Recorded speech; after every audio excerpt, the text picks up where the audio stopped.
Betapa dahsyatnya makanan haram. Kisah dari Syekh Abdullah Al-Madaniyah. Dikisahkan ada seorang pemuda yang mampu tawaf 1000 kali. Pemuda ini tidak mencolok di mata orang awam, tapi di mata Syekh Abdullah sangatlah mencolok.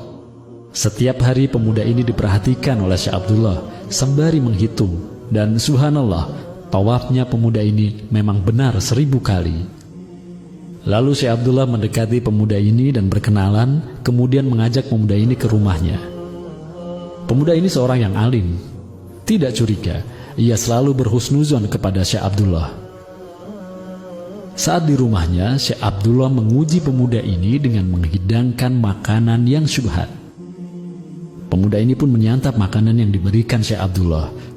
Tapi esok harinya, ketika pemuda ini mencoba tawaf, pemuda ini tidak mampu melakukan tawaf 1000 kali, melainkan hanya 150 kali saja.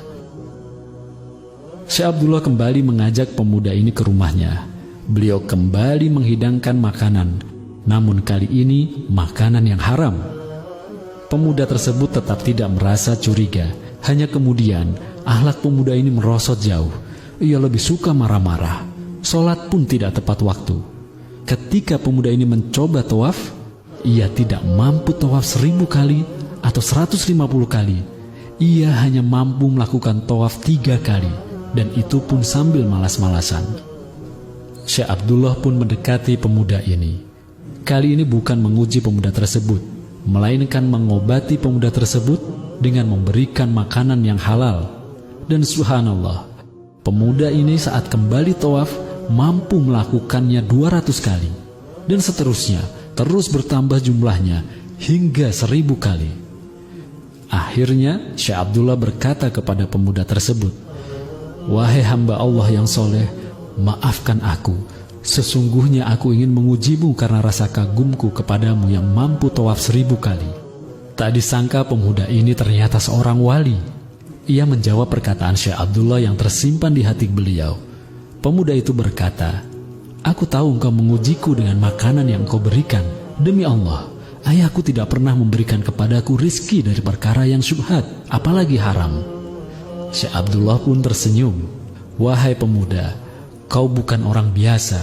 Apakah hanya aku yang bisa melihatmu?" Pemuda itu berkata, "Iya, hanya engkau yang bisa melihat tawafku. Karena ketika aku tawaf, waktu seakan-akan berhenti. Orang-orang baru tawaf 1 kali, sedangkan aku sudah melakukannya 100 kali. Allahumma sholli wa sallim wa barik ala sayyidina wa maulana Muhammad wa ala alihi wa sahbihi ajmain." Ingatlah, rizki yang tidak jelas asal-usulnya, yang masuk ke perut atau yang kita pakai, dapat mempengaruhi kualitas ibadah kita. Tubuh kita akan menjadi malas, dan akhlak kita pun dipastikan akan merosot.